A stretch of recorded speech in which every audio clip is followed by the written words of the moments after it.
What's up, A to Z Sports here live on a Friday, wrapping up another week in the off season. We'll get closer and closer to the Titans back on the practice field for OTAs over the next couple of weeks with the veterans and the rookies. And the schedule is out. We know the schedule. We talked through the schedule. Ryan, I was right. The 0 primetime games. I think enough self-patting on the back victory laps yesterday. So I'm only going to bring it up now. And then I'm not going to bring it up anymore about the 0 primetime games, how right I was on Wednesday morning, the last time you and I talked. But I think we have an interesting conversation for today. 5-year future for the Titans. How does that stack up with the rest of the AFC South and their rivals? Because there's an interesting dynamic with this division.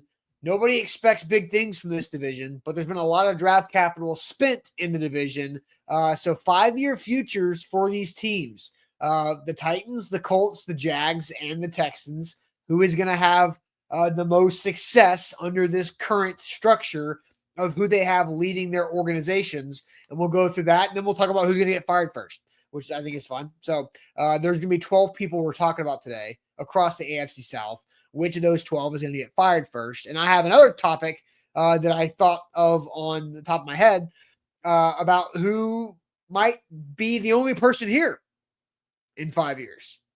I'll let you chew on that one, Ryan, as we get here going on a Friday morning. Welcome in. Let's get this thing off and rolling.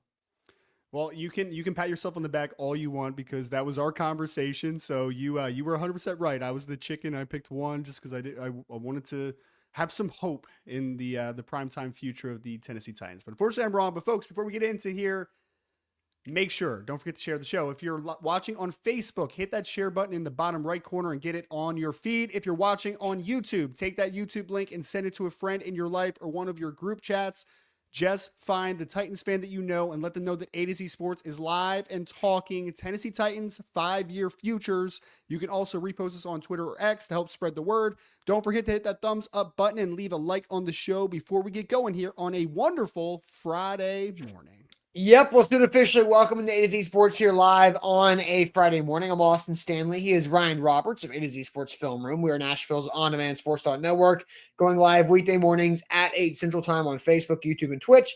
Link to the show segment by segment on our Twitter X timeline. Hit us up on Instagram, TikTok, and Threads for more great Titans content. Got to thank our sponsors. They make it happen for us, and they help out all of you, like Wilson County Hyundai. Make them a part of your new car buying process, even in Lebanon or online, wilsoncountyhyundai.com. The Bone and Joint Institute, boneandjointtn.org, the region's destination for comprehensive orthopedic and sports medicine care, and Barton Drury Insurance Group, customized solutions for all of your insurance needs. They're local and online at bartondrury.com. So as I kind of mentioned off the top, the schedule is out. We've talked through that to its extent, and we still need to find out more about these teams before we can truly dive into record predictions. I think this is the most unknown the Titans have been in quite some time as far as doing a record prediction or something that makes sense. To be honest, trying to predict the Titans record right now, it seems like a headache for me that I don't necessarily need in my life right now. So I'm going to not do it like I used to do it. So we're talking about topics for today. 5-year futures. Something that Easton brought up yesterday kind of is what had me start thinking down this road. That, to go along with the 0 primetime games for Cam Ward, there are 4 quarterbacks in this division. All 4 have had a top 4 overall draft pick spent on them. You've got 2 number 1 overall picks in Cam Ward, Trevor Lawrence, and then you've also got a 2nd overall pick in CJ Stroud and the 4th overall pick in Anthony Richardson. And so also Michael says Ryan's volume is low again. So maybe it's just me screaming and Ryan's normal inside voice is actually normal and I'm just doubly loud. So anyway, we've got these quarterbacks that have a lot of draft investment in them. And now what is their future? And because I think right now in 2025, the AFC South is a very bottom feeder division across the league. Don't you think, Ryan? Like, I think it's everybody assumes the Texans are going to win the division and the other 3 teams are going to be not really involved whatsoever when it comes to the big picture of the NFL. that I don't think this is a 2 playoff team division. I don't think anybody thinks there's a wild card team in this division. I think it's a lot of bottom feeders or middling teams with the Texans winning the division. That's what it feels like across the NFL. Would you agree from your national eye? Yeah, no, I would think so. It's one of the, I mean, outside of the Houston Texans, obviously being kind of the front runner, like it's if you picked 2 through 4 in that division, you could have like any semblance of a 2 through 4, and I think that it's like you could have a legitimate argument because there's different. It's just different. I'll put it like this. In our conversation that we're going to have later, as far as like who's going to get fired first, I was a weirdo and I went down and I've literally listed all 12 of the quarterbacks, GMs, or head coaches in the division.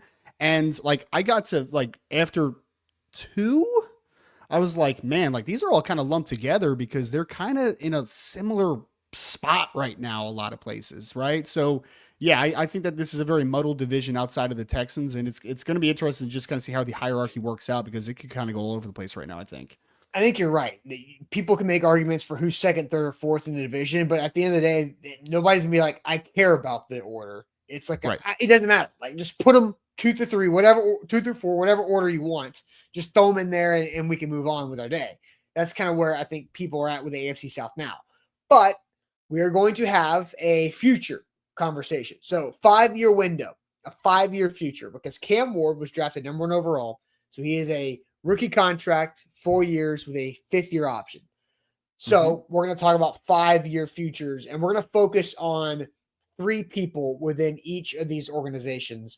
And so here are the names and the faces we are going to focus on. The general manager, head coach, and quarterback of all 4 AFC South teams. So in Nashville, new GM Mike Borgonzi, head coach going into his 2nd year Brian Callahan, and 1st-year quarterback Cam Ward.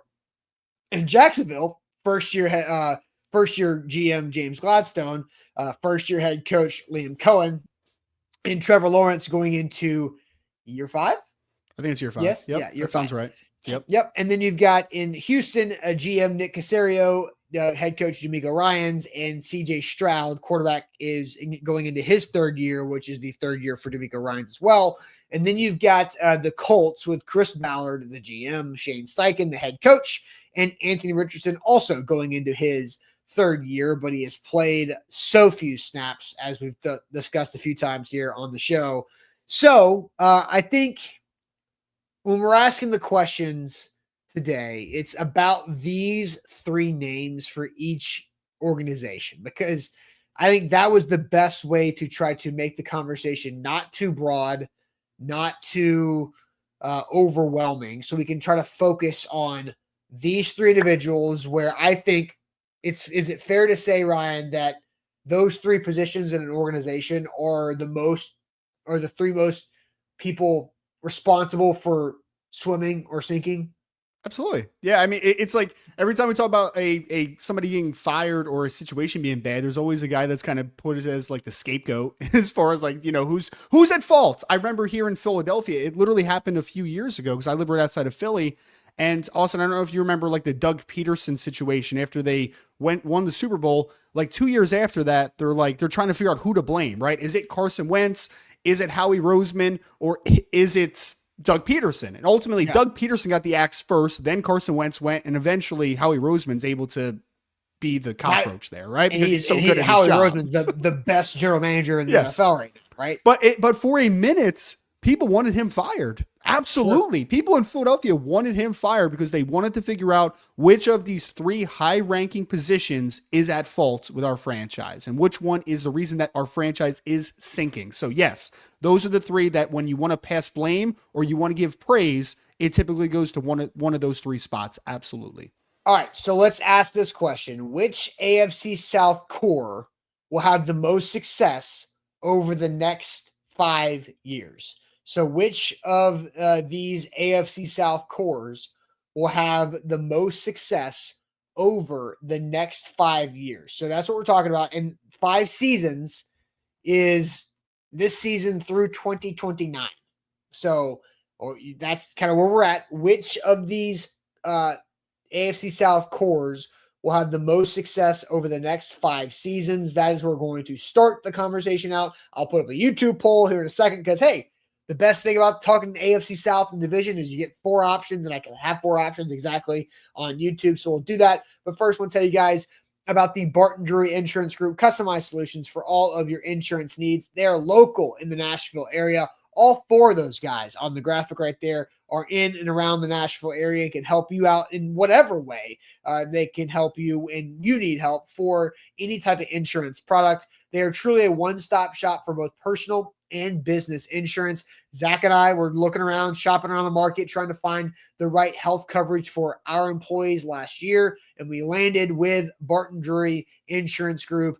They did a phenomenal job making us comfortable as employers and business owners and finding the right fit for the cost on us, the cost on our employees, and the right coverage for everything. So they can help you out right there. And they can do just more, way more than just the employee benefits. They also have 401k planning, life insurance, workers' comp, liability, auto, property, and umbrella. So they can literally do it all. And they're local, like I mentioned, which means they're right there for you to make sure that you truly understand the policies that you need and that you have with all the different conversational and all those different things that you need right there. So online, when you need, bartondrury.com.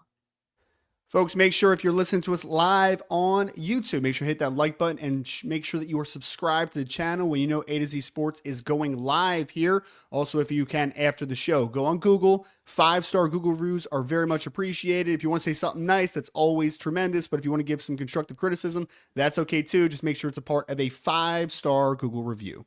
All right, Ryan. So we've asked the question now. We've gone through this topic, 5-year futures. Here are the 3 people in each organization that we're focusing on today. Which of the people in the cores of these AFC South teams do we think will have the most success over the next 5 NFL seasons, which is 2025 through 2029? We've got the GM, the head coach, and the quarterbacks for all of the AFC South teams. I'll send you the chat as I get this poll ready here. What are you seeing on the answers from the chat on Facebook and YouTube right now? It's a little split overall, which is kind of interesting. Good. So we have Darius that says Titans, and we had a couple people that agreed with him. Daniel also said Titans. We had Jaguars, no doubt, from Steven. Lewis also says it's also the Jags. Jared says it is the Jags as well. Rashid can't pick. They say Titans and Texans. So it's both of those have some good futures. I don't like the in between. It's one way or the other. One way or the other, Rashid. We had Texans from Titans Purgatory. None from Ramon, so he doesn't like any of their futures. That's not how that works either. Someone has to be better than the others, right? Yes. Yep. Jeff ranked them, which was kind of what I was doing in my mind as well. So he said 1 Texans, 2 Colts, 3 Titans, 4 Duval. We got Ashley who says the Texans. Titans from Tall Texan. We have the Texans from Assad, and I apologize if I'm mispronouncing anybody's name. Just let me know in the chat if I am or not. Troy says Texans. They have the most stable quarterback. That's a very solid point. Titans. Kyle says Texans as well. I love the Titans, no doubt, but it is the Texans from Jesus. We had Texans. Texans are regressing, but still a proven stable quarterback, says Matt. So that is his pick. Jags and Hunter from Richie. We have who else? Hunter is not an option here, Richie. He's part of the machine, man. He's part of the machine. We had Steven who ranked it Texans, Titans, Jags, and Colts. I love how some people went that way and started just ranking it. That's a very interesting way to go. So, yes, Titans from Roger. I think we're about. So it's pretty mixed. The one thing I will say, my key takeaway here is it's a little split. Mostly Texans, but there's some Titans and Jaguars. I did not see a single Indianapolis Colt mention in the chats. Not a single one. Okay. So no Colts in the chat. I see Chris Jump says Colts are close to fired. We'll talk about that side of the coin later on. So I did put up a YouTube poll. It's less than 2 minutes old. So I'm going to let some votes come in. Obviously, this is a Titans show, and Titans fans watch this. So most things are going to be slanted towards the Titans. But Ryan, as you are not a Titans person, you are a national viewpoint of the NFL, of college football, and everything. What do you think about this? Because you are as unbiased as they can get on this situation. Yeah. What do you think about these cores across the AFC South? Who has the most success over the next 5 seasons? I think it's Houston still. Someone said something about the regression that we saw last year as far as like CJ Stroud kind of taking not a sophomore slump. Like he was still pretty good, but like he definitely wasn't as good as he was as a rookie. And you're still talking about just the offensive line not being great and rebuilding that unit. I mean, obviously that's so important. I mean, Tennessee Titans fans know that how important an offensive line is to success and how important it is for not success that we've seen over the last couple of years. Right. So I think that it's still Houston though, just because of the stability at quarterback. And I really like D'Amico Ryans as a head coach. So I think that you have 2 out of the 3 in a great spot there.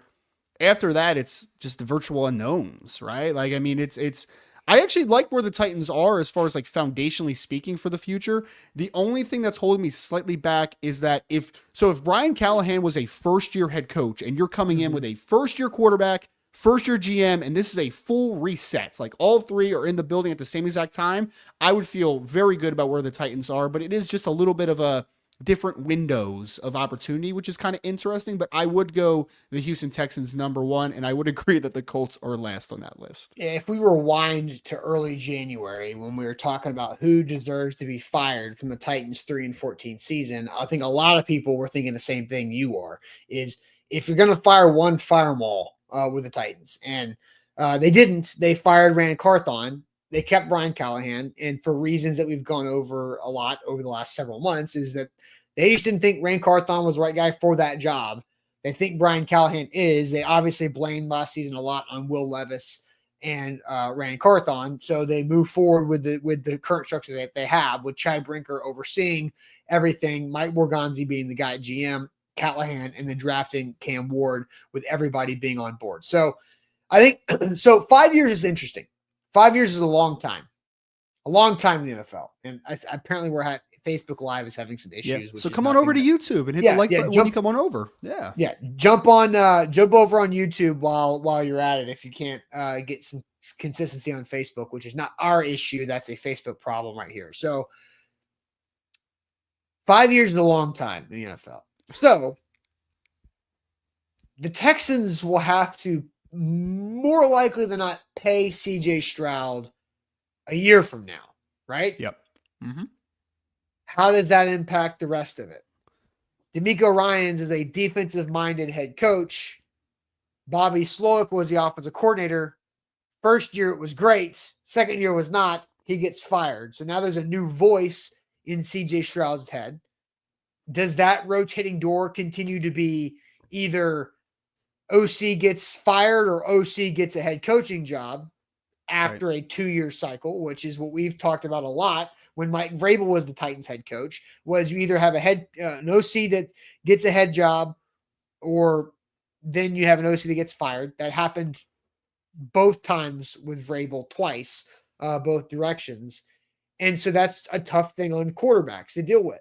Now, if you're an established veteran, then you can overcome that as the quarterback. But CJ Stroud is still a growing, developing player just going into year 3.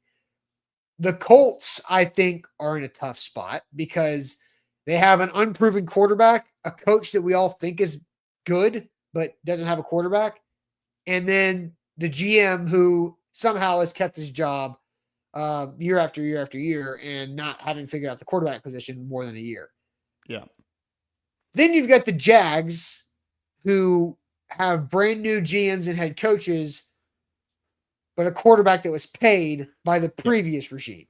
Which is high paid, but also kind of a reclamation project, right? Like that's why you brought Liam Cohen in. It was to save Trevor Lawrence. Like you wanted an offensive minded guy that has a reputation of making a quarterback's job easier. And you want to save Trevor Lawrence. And that's the weird thing about the Jaguars, and why that we talked about this before. They are by far in this division the biggest boomer bust team as far as the 5-year outlook, in my opinion. They are the biggest boomer bust.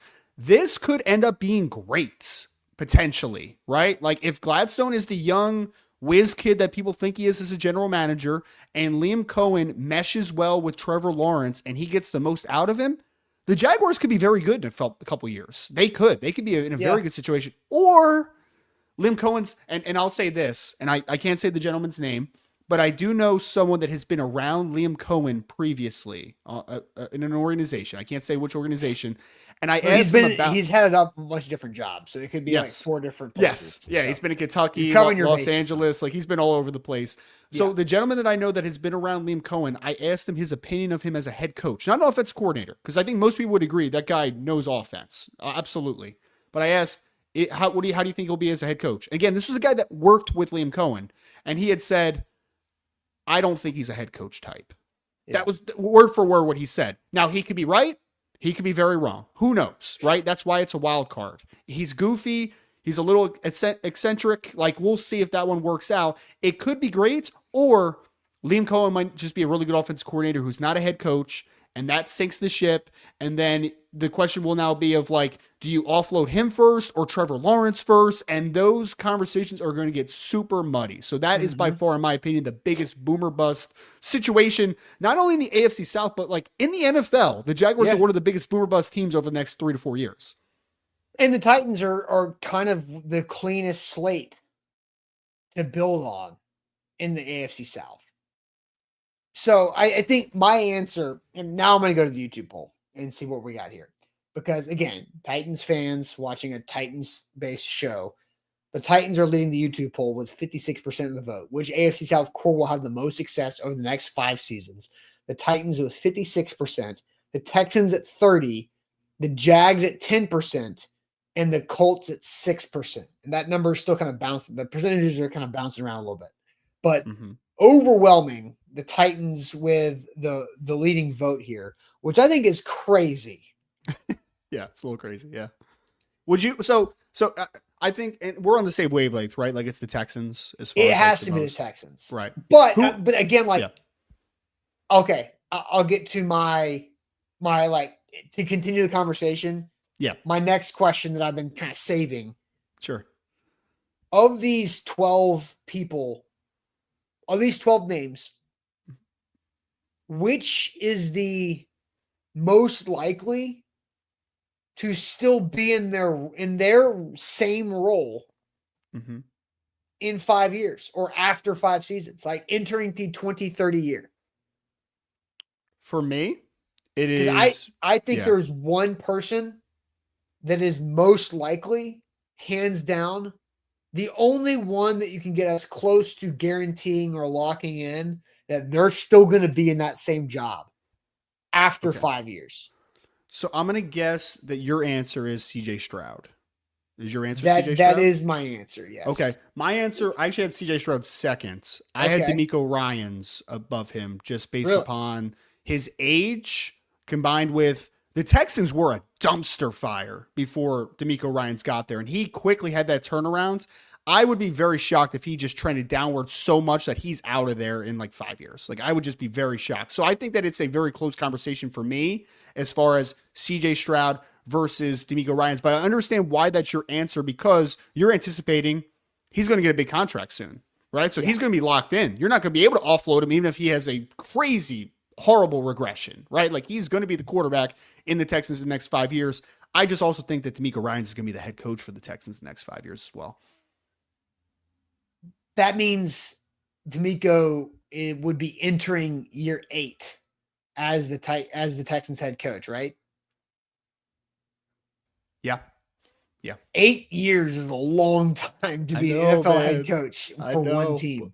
I just think that I think that they have struck gold with that guy, and they have created stability in such a short window compared to where they were. I mean, it was bad previously, man. Like it was really bad for a few years. So I think that stability has kind of, he doesn't have like, it's not a situation where there's nothing he could do to get himself fired. Like obviously that is not true at all, but I think he's got a long leash at this point. Like he's stable for a very long time.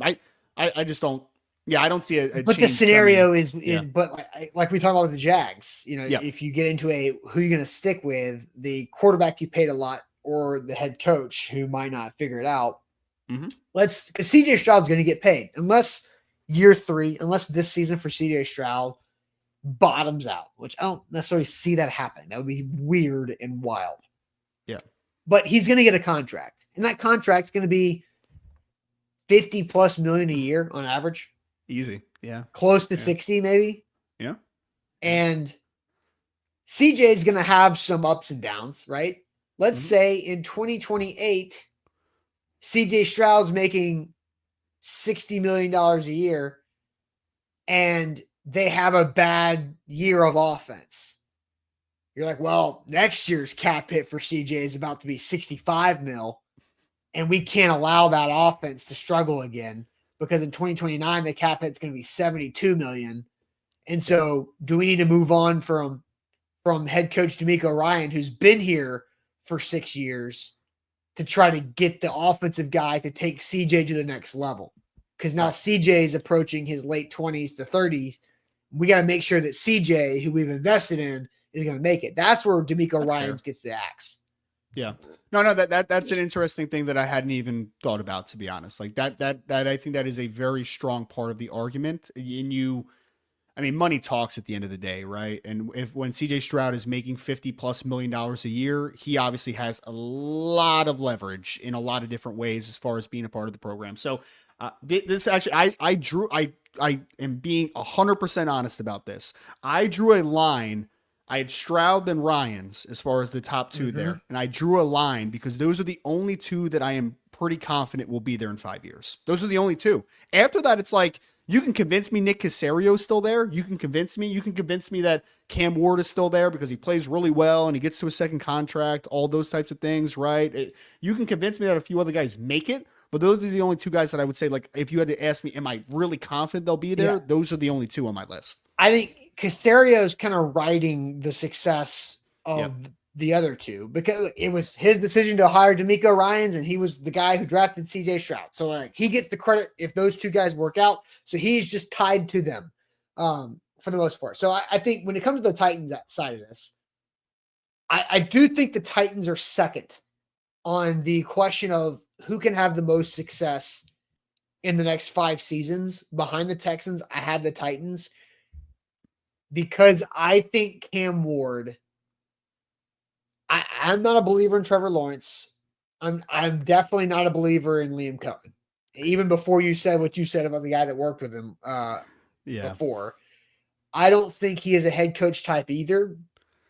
Was that opinion born before or after the Duval thing? Because that was a little bit. I say that in jest, obviously, but like when I saw that, I was like, yeah, it was odd, right?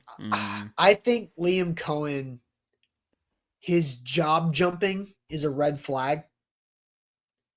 I get you're trying to better your situation and better yourself to get to this, but I feel like he got the head coaching job too quickly, too early in the NFL.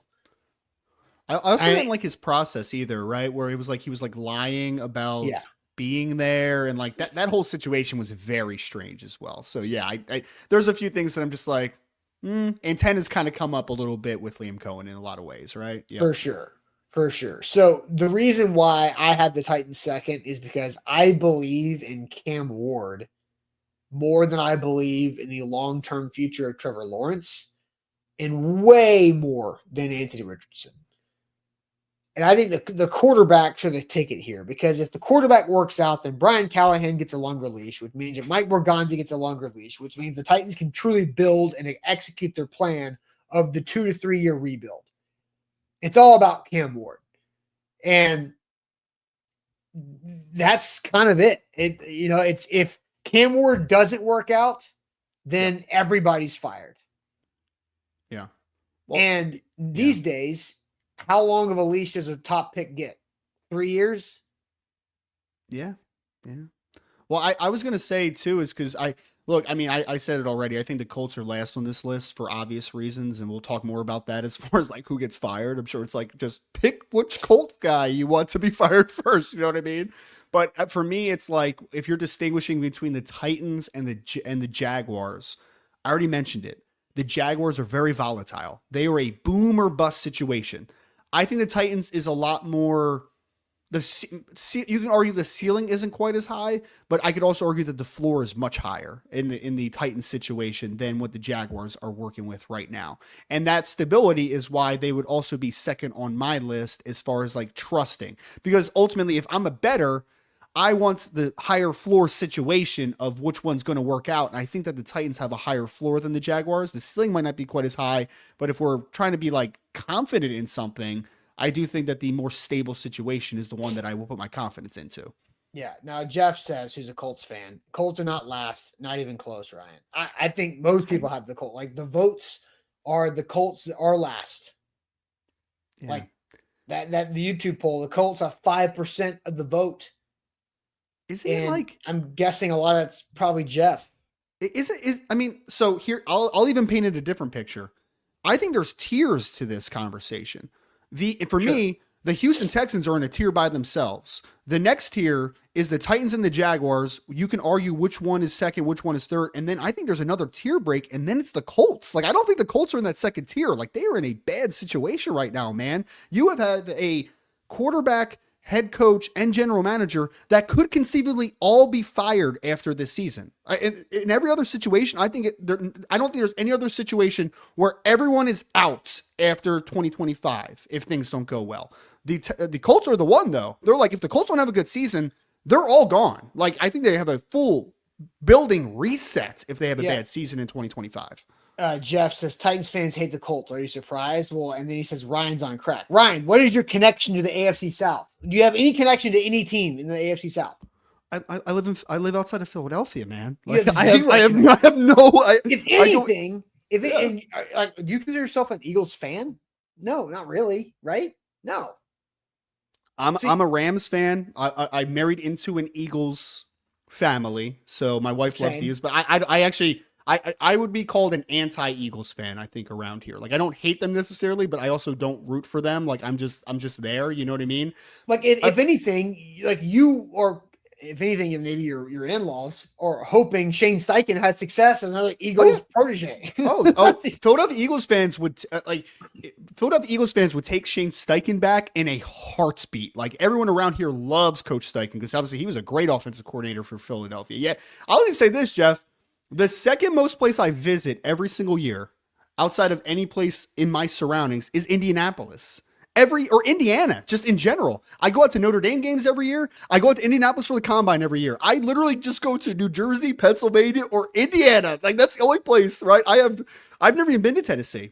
Never even been to Tennessee, never been to Nashville. Like, I have no reason to be biased towards the Tennessee Titans. Zero reason. So I think so Jeff is, your bias is debunked now because Ryan has no bias against your precious Colts there, Jeff. So let's ask this question and get into this. Which AFC South GM, head coach, or quarterback is most likely to lose their job first?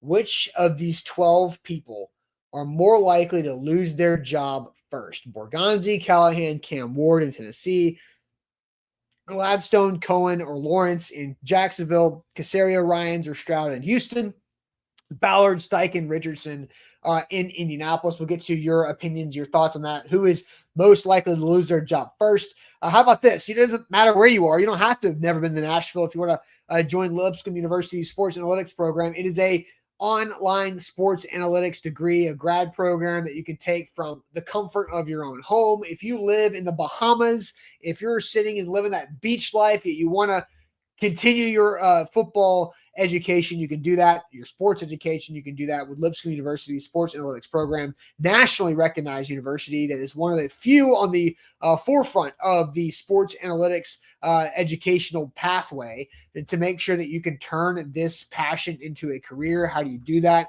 You learn how to use the analytics properly with the data that sports is out there trying to work in many different ways. You can do this. You can work for teams, work for media, start your own thing. You can do so many different things with a Lipscomb University sports analytics degree, and you can learn more about it. Turn that passion into a career by checking out Lipscomb University sports analytics program.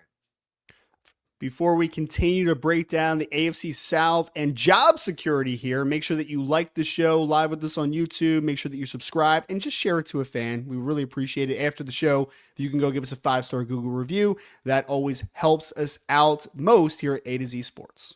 All right. Yeah. Hit that like button. Who's getting fired first?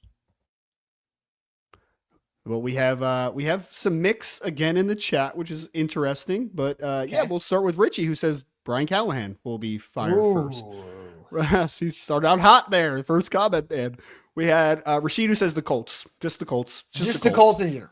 Just the Colts in general. All of them will be out, which is an interesting conversation. Absolutely. Lee Grant's Colts will ruin any quarterback they draft. I think so. He's on the Colts as well. The Colts crew as well. Darius Horton says Richardson. He might lose it in some months. That's it. Yeah. Colts from Derek. Liam Cohen answer from Roger Holland. Interesting on that one. We have the Colts crew again from Call of Duty Retro. We have Liam Cohen from Nick as well. Trevor Lawrence is a submission here from Matthew. T-Law and the Jags says Eric Colts. They need a reset, says Joshua. So he is there for all of the big three. Colts from Roz _Biggie. We had Vanessa who says Callie. Brian Callahan again. Chris Ballard from LC Oliver. Colts. Sorry, Jeff from Eric Castillo. We have Matt who says AR, Anthony Richardson, Chris Ballard, Callahan in that order. So he gives us the next three that are going to come off the board. Anthony Richardson, of course, from Titans Kyle, excuse me. Lewis says Clownahan. That's not very nice. We should be nice to people in the chat. You're telling people on the internet to be nice. Oh man, I sometimes the YouTube chats can give. I learned that you should just avoid the YouTube chat sometimes. Magic Maggie, Magic Maggle, excuse me, says Richardson. We have the Colts. AR is pitiful, and the head coach is an offensive coordinator from Tall Texan. We have the Colts regime from Sean, as well from Chris. Liam Cohen from Nick. Raz _Biggie, I thought already did a submission, said T-Law will do just enough. So he thinks T-Law will save his job comparative in that situation, I suppose. Then Jared says Titans should have picked up Sam Darnold. I don't think that's a part of the conversation we're having right now, but there it is. Yeah, I think we kind of hit most of them. I know you have a reverse power rankings, which can also be power rankings if you just flip it. So, I'll answer mine first, and I want to hear your 1 through 12 list. I want to hear the full thing of who Ryan thinks is getting fired and in what order. I think Anthony Richardson's the first guy to lose his job, and I think that'll happen in October. Some point in October, Anthony Richardson's done. Daniel Jones starting quarterback for the Indianapolis Colts. Maybe they turn over to Riley Leonard at some point. It's not gonna be great. I don't know if they're gonna get that down bad, but I think the answer for my next one is, what does Jim Irsay do after Anthony Richardson fails? Does he get rid of both Ballard and Steichen? Does he get rid of Ballard and keep Steichen? Because that's odd, right? You know, firing the GM. We've talked about that earlier with the Titans. Yeah. Fire the GM and keep the head coach. Mm-hmm. Who went to bat for Anthony Richardson 4th overall? Hypothetical question. I don't know. I don't know if you know, Ryan, but I think by October, by the end of by Halloween, Anthony Richardson's fired. Yeah, I could see it. I mean, yeah. So, do you know like how the Richardson draft pick happened? Do you have any insight, any idea of like who was like, this is the guy? Was it more Ballard than Steichen? Was it both? I think it was more a ownership Ballard decision. Yeah. So I think he was an Irsay guy as well, to my knowledge. So yeah. So if Richardson is fired, like I'm saying, by Halloween, do you think Irsay pulls the trigger on one of the other two at the end of the season or by the end of the season? Yeah. So if Anthony Richardson fails this year, and the Colts are most likely failing as well, right? So I think there's a reset that needs to happen. I mean, I think it's more likely that all three are out than just one is out. I'll put it that way. Like, I mean, because what's your future at the quarterback position? Are you going to give Chris Ballard's had a couple shots at quarterback in his tenure now as a general manager? Is he going to get another clean shot? Like, I don't know, like that's the interesting part about Steichen and Ballard is Steichen, you could say, he has less of a resume, therefore he's probably could get fired easier. But on the other side, it's like Chris Ballard started off pretty hot in Indianapolis and it's kind of trended downward the last few years and has not been good. So at some point, are you like, okay, you've had a long time, Chris. Like, you've had a long time, long leash, a couple opportunities to pick your quarterbacks. And it hasn't gone overly well, right? Especially recently. So Yep. yeah, I think it's more likely all three are fired than only one is gone after the season in Indianapolis. That would kind of be my 2 cents on that. Fair enough. So Malachi says Richardson failed in college, should have been a 5th-round developmental player. Ryan, how did you have Anthony Richardson graded as a draft prospect? I had a late second, early third round grade on him. So I would agree to the point that he was a developmental player. Like he should have, in a perfect world, he goes day 2 and you develop him and you don't have a long leash on him and you have some flexibility either way. But unfortunately, that was not the situation that you were in. So yeah. Yeah. Somebody asked who's worse, Richardson or Levis. I said don't touch either of them. Like I didn't want in like. There's a part of like, if you don't have the quarterback graded high enough, then just don't even bother. Like that's where I was with both Richardson and Levis. That's one of those answers as like, which one's worse, Anthony Richardson or Will Levis? And the answer is yes. Like it's just it's not good either way. So it's a debate. Obviously, it's a conversation, but it's also like it's kind of a useless conversation because like, does it really matter in the end? Like they're both going to cost you your job if you hitch your wagon too tight to them. That's ultimately what it's going to be. So Bork's comment is exactly how I felt when Ryan said I had a 2nd, 3rd grade on Richardson. I was like, thank God. This makes me feel way better. Job security right there. Yes, that's like our next our future draft NFL draft hiring interview process is, what was your grade on Will Levis? Will Levis or Anthony Richardson. Yeah, that's how I'm going to judge you. Did you think Mel Kiper was right or wrong to act like he did? Just going through different draft scenarios. So, all right. So I think I've gone through mine. I think Richardson's fired by Halloween. Mm-hmm. I think if it's not anybody, if it's somebody outside the Colts organization, I think you're going to have to say Brian Callahan's the next most likely, right? And so now, Ryan, I'm going to toss you to your fired rankings.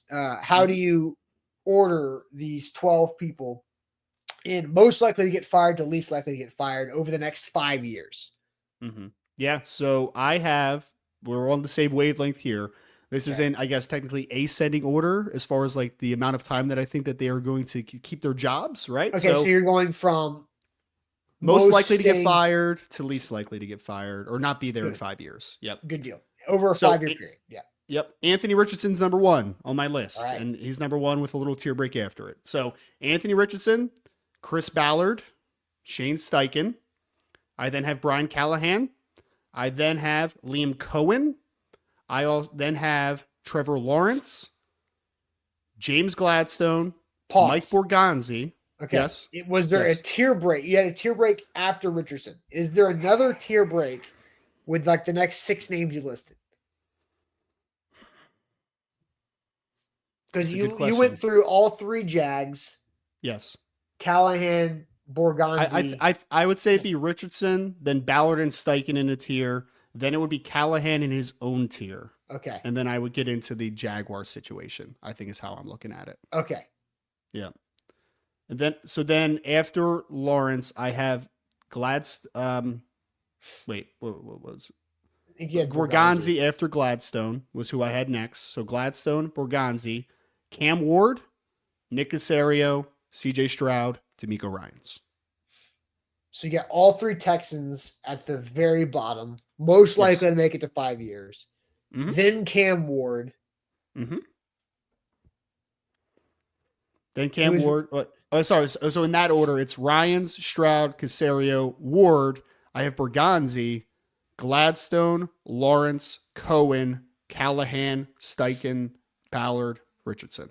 Right. And I think that's the right thing. Because like on the Titan side of things, if Brian Callahan survives 1 more year, I think he is closer to Borgonzi and Ward on this rankings. Do you buy that? Yeah, I buy that. Absolutely. Mm-hmm. Because now it's almost like you got past that trial period of doing enough to keep the role of developing Cam Ward with the GM that was brought in with Cam Ward. And I think that gives more security, where the Jags guys probably move up that order and Callahan slides back. Yeah, Callahan's an interesting one because because of what we talked about with he has a year ahead of Cam Ward and Borgonzi now. So therefore, in theory, the two that have been hired this offseason or two that have come this offseason have a longer leash than what Brian Callahan has at this point, right? So basically what I'm saying is that you could actually have, and I don't wish this upon Tennessee Titans fans, but you could have a not bad, but you could have a couple years of a building process here, and Callahan could potentially be out even during a little bit of a rebuild. But I think that a Borgonzi has a little bit of a leeway here because he's walked into this situation. Now it's his time to build it up, and he's not necessarily attached by the hip with Coach Callahan. Like they are on a little bit of a different leash, in my opinion, right? And then Cam Ward, I think he's the first overall pick. You are going to try to make it work because ultimately, Tennessee Titans fans, you need to feel good about your future. And the easiest way to feel good about your future is your quarterback. Like that's it right there. Everyone talked about at the beginning of the show. Why do you feel good about Houston? Why is Houston number one by a landslide, by a nice tier break? It's because they have a stable quarterback. Like that's why you feel really good about that situation. It's almost like a beacon of hope to a degree, right? It really is. So I think you're going to give Cam Ward the biggest leash out of those three by a decent margin just because he's number one overall pick. And Tennessee Titans fans want to believe. They don't want to do the reset button on quarterback again if they don't need to. So, all right. Somebody asked about Brinker. I'm going to get into that for a second and kind of talk through what Ryan just went through as well when it comes to the Titans specifically on how these guys are stacked up. But real quick, I want to tell you guys about, you guys know, the Bone and Joint Institute. If an injury pops up in life, you have to make sure you get taken care of. You know where to go to. That's boneandjointtn.org. The region's destination for comprehensive orthopedic and sports medicine care. If you get hurt playing youth sports, your son or daughter gets hurt playing youth sports, maybe it's intramural sports, rec league sports for you. Maybe it's just that old injury that keeps popping up after years and years of wear and tear, which happens with our bodies. It doesn't just get like that. Your ankles don't have to hurt. Your shoulder doesn't have to hurt. You can go get it checked out and get it worked on to make your life more comfortable and more opportunistic to get out there and play and run around and do what you want to do and not have to sit on the sidelines with some type of ailment. So book an appointment if you need them, when you need it, boneandjointtn.org. Hit that like button, folks. Hit that like button. Hit that subscribe button on YouTube. If you're on Facebook, hit that like button as well. I think you can do so on Twitch also. So make sure you do all three of those things on any platform that you are streaming on currently. 5-star Google reviews after the show, but don't click out of the show yet. We still have a little bit more to go here on A to Z Sports in the Morning. So Orlando and others have asked, what about Brinker? And so here's what I think should be the case. I'm okay with the Titans firing Rand and keeping Callahan because of how they explained what the problem was. Mm-hmm. That Rand wasn't the scout type evaluator that they wanted to, in my opinion. Rand and Brinker wanted the same type of job. The overseer manager of the operation. They need to find the dude that was going to grind in the tape, and Rand and Brinker both felt like we've been doing that. We're good. Like we want to graduate from that level of grind, which is fair. People want to, that's justified if you believe that. But Brinker is going to be better than Rand in that role. At least that's what the Titans thought. And that's what Brinker convinced them of. Yeah. If you want to go that route. So I think if Brian Callahan survives this year, which I think he should. But if he does, then I believe all three of Brinker, Borgonzi, and Callahan should be on the same timeline. So now they're attached after this if yes. He finds the season. And I think if you're going to get rid of one, for football reasons, outside of anything else that's unforeseen, right? If you're going to get rid of one, all three need to go. And you need to keep Callahan, ideally, to keep the consistency of the 2 to 3 year plan. But if for whatever reason we're sitting here and they're opening the stadium and it's 2027, and the team sucks, then you have to get rid of everybody, Brinker and down. And that also probably means that Cam Ward is not the guy. So that means you have like 4 people failing. It's the worst case scenario, isn't it? That is the worst case scenario. It's the worst case scenario because if you have to reset everything, because there's been situations where you have a good quarterback in place or you have a good general manager in place and you just made one bad decision and the reset has to happen. But if you have a full scale reset, tighten the belts, man, get ready because it's going to be a little bit of a wild ride. It's going to be a little bit of a long one, right? I mean, so yeah, that's, gosh. Because I hope for Titans fans that isn't what happens, obviously. I hope at least one of them is the guy for the job because then you can rebuild around him. But if you don't have anybody in place that you believe in, that's where things get very murky very quickly. Well, I think it's just because of how they did this to themselves, that they connected themselves to each other. Sure. Now they did it for the best case scenario because it sounds great if you're like, Brinker is going to do this and Brinker likes Callahan and Callahan and Brinker like Borgonzi and they all work really well together. And that trio with a consensus decision thought that Cam Ward was the right quarterback and the right decision at one. So if they're rowing the boat the same direction, consensus pick Cam Ward. Well, if that consensus decision is wrong, then you've already attached yourself to one another that you all three were wrong together. Yeah. And so, like, who are you going to pick? So interesting. Yeah, it's so interesting because now where we're at with like the stability side of things and like the NFL, it wasn't long ago that quarterbacks got a longer leash, right? Like they had a longer runway of development where head coaches had a longer runway of development. I mean, there's been some great coaches. Like if you look at, I think Andy Reid had like 2 or 3 like pretty years to start his Eagles tenure back in the day, right? But like then guys figure it out, right? Like they ultimately do figure it out sometimes. Sometimes they don't, but sometimes that runway development is very much needed. And it's very interesting because, so I'll say this, Austin, like on average, if we had to like just make a guessing game here, on average, how long would you say is on average a quarterback's runway of development if they're drafted high in the NFL? How long is that runway? I mean, I think 2.5 maybe. Yeah, I was going to say if you're not, you have to be going into year 3 pretty confident in your contending level. Okay. Well, how about from the quarterback? From the quarterback. How about head coach then? What's their runway of development? That's harder because there's a lot more variance. It's less though, right? Like you would think it's less than quarterback, maybe? Yeah. And then general manager, a little longer maybe? A little longer than quarterback maybe? Or at least the same as quarterback? I don't know. I think GMs get 2 cards. They get a head coach card and a quarterback card. And it depends on how they spend them. That's fair.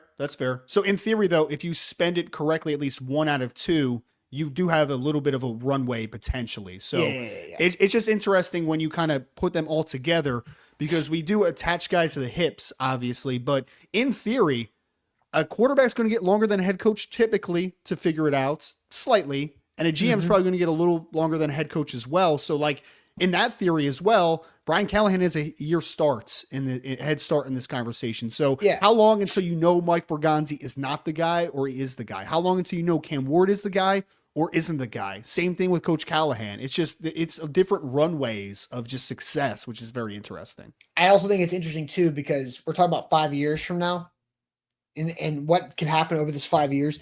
Brian Callahan can get Cam Ward going. Brian Callahan, the Titans can have some really good success, but Brian Callahan still not be here in 2029. Yeah. Well, and that would be 6 years. Mike Vrabel was a coach of the year. Was Mike Vrabel a good head coach? Yes.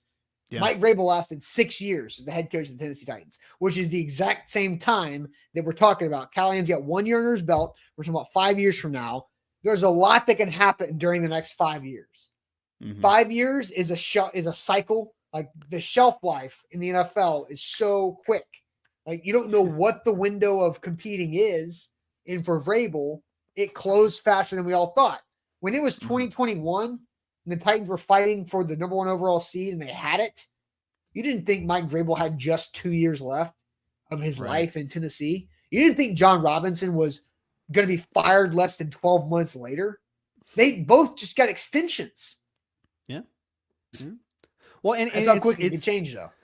That's why, like, taking jobs sometimes is so on the NFL level is so like we always talk about, like, why wouldn't he take that job? Why would he take the job? And you need to be very selective with the situations you put yourself in, because you are tying yourself to people ultimately when you do take jobs. I mean, how many, like, Pete Carroll was a flame out before he got another job in the NFL, right? Like, he was not a good head coach originally, goes to college, comes back and becomes one of the better head coaches of his era. Bill Belichick had early success with the Cleveland Browns back in the day, but then trended downward, and people didn't think he was a good head coach because you don't have stability around you. And if you don't have one or two of the other pieces around you isolated, you don't look like you are any good either. I mean, there's a reality where the Indianapolis Colts, there's a reality where Shane Steichen's a pretty good head coach, or at least a solid head coach, and the quarterback isn't good, and the general manager is trending downward, and he just is as good as the surroundings around him. It's like the quarterback stuff. If you don't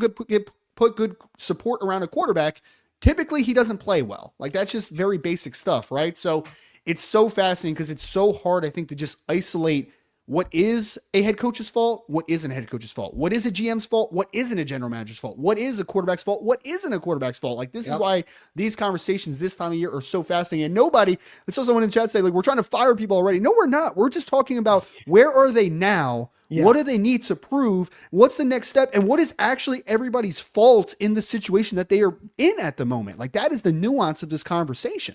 Yeah, and to be fair, Chris, we it took us till like 45 minutes into the conversation to get this negative, where we're firing the GM and the head coach because Ward hasn't worked out 3 years from now, hypothetically.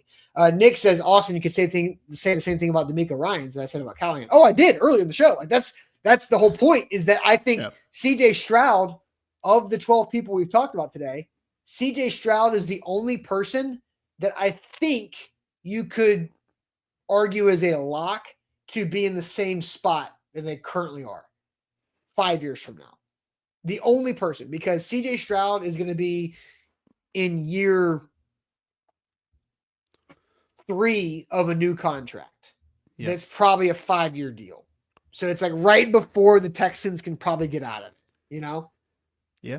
And like you said, he's played well enough that they're going to invest heavy money into him. So even if he does regress, it's like, it's hard to get out of those contracts sometimes, man. Like, it's very, very hard. So yeah, it's going to be interesting to see how this, I'm fascinated to see who number 2 is ultimately. Like, we spent some time talking about who's the second team behind Houston, whether it's the Titans, whether it's the Jaguars. I know Big Ten Jeff would probably tell us that it's actually the Indianapolis Colts, but, like, you know, whoever you think it's going to be, we don't know that answer yet. Like, we're basing our foundation on the Texans have won 11 games each of the last 2 years and have made 2 playoffs and have won. They won a playoff game 2 years ago. I know they won one 2 years ago, and they won one this year as well, right? So they've won a couple playoff games as well.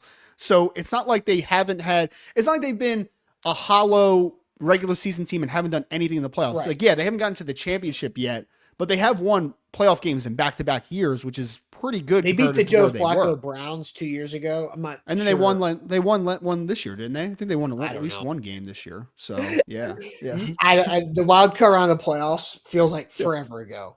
It does. It does. So I just think that's why you feel better about the runway, because, again, the quick turnaround. I'm not saying that D'Amico Ryans is as good a head coach as Sean McVay, for instance, but, like, I think of Sean McVay in this situation of the Rams were horrible before Sean McVay was there. They were like 40 something and like 112 the previous 10 years or something like that. Sean McVay comes in, you know what he is? He's a good coach. So what happens pretty quickly? Quick turnaround, and they win double-digit games and they make the playoffs and they become a stable organization. D'Amico Ryans feels like that to me. Again, not saying he's Sean McVay, but what I am saying is that he's a good enough coach where he has brought stability in a very short window, which is a testament to why I think that he does have job security for that amount of time. Fair. All right. Good. Definitely a good conversation here on a Friday. Next week, the Titans have some media availability with veterans and coaches, so we'll get some updates on that before they get back on the field as well. So we'll have some good conversation next week as on top of everything.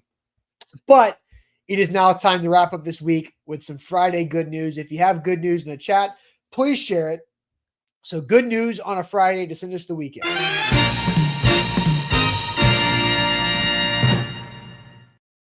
Friday good news presented by our friends at Holiday World and Splash Safari. Ryan said the state that he travels to the most often after his own is Indiana. Indiana.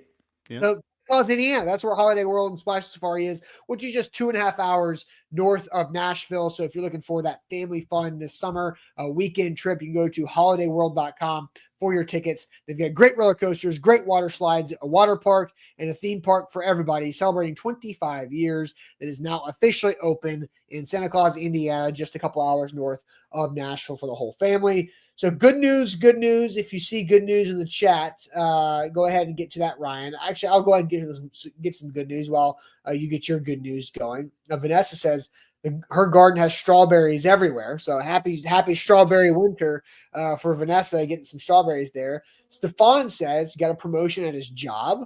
Let's see. Jeff has good news. The Colts proved the chat and Austin and Ryan wrong with their Easton level bad takes and Titans drafting in top 5 again next year.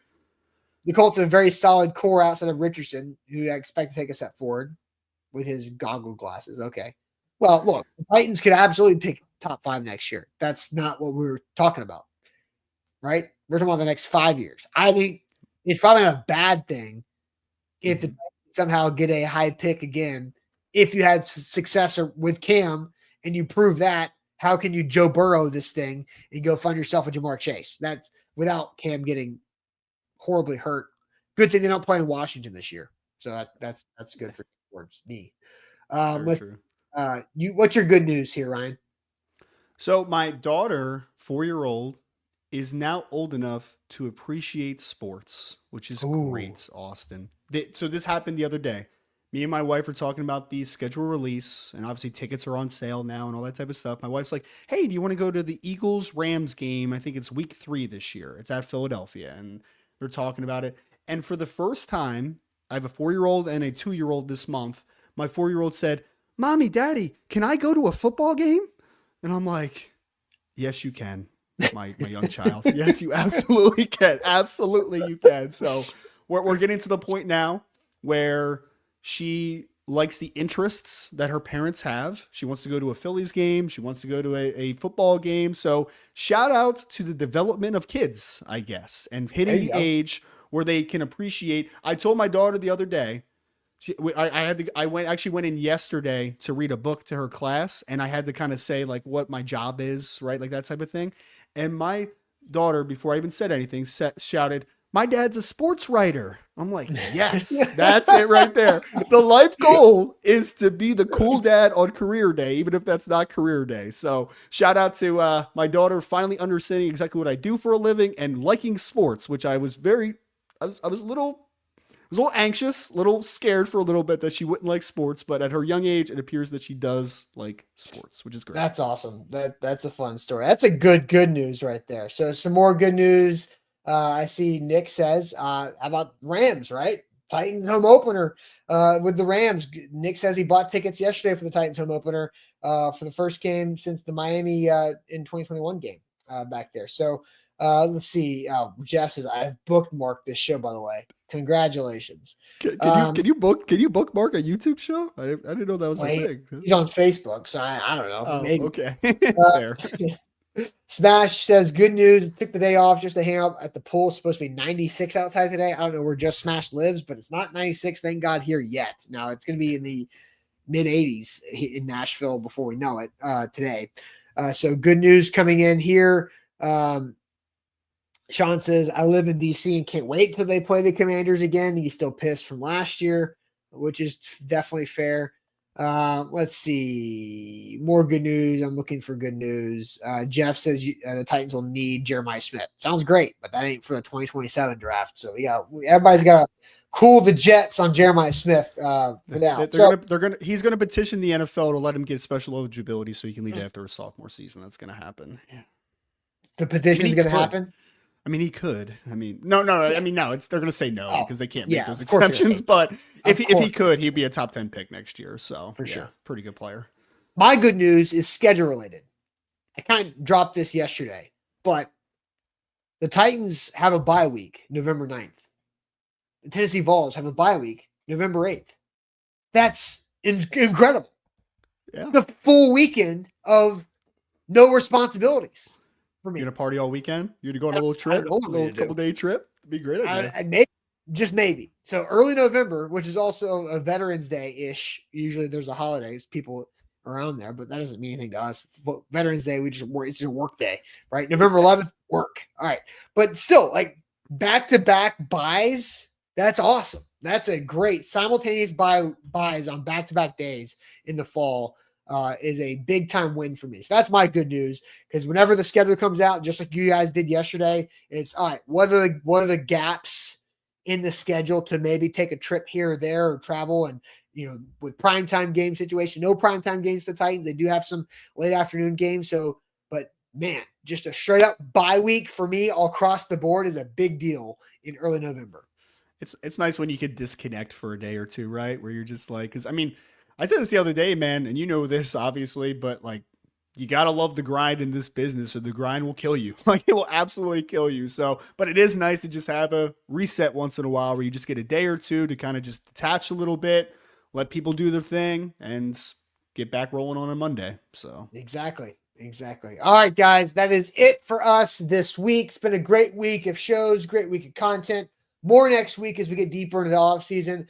Titans OTAs, we'll learn some more what they got going on with Cam Ward, practicing with the veterans next week. So we'll catch you guys then. Hope everybody has a great, safe weekend. Make sure you hit that like button on the way out the door. Like the show, subscribe to the channel, 5-star Google review all around, and we'll catch you guys on Monday. Appreciate it as always. Thanks.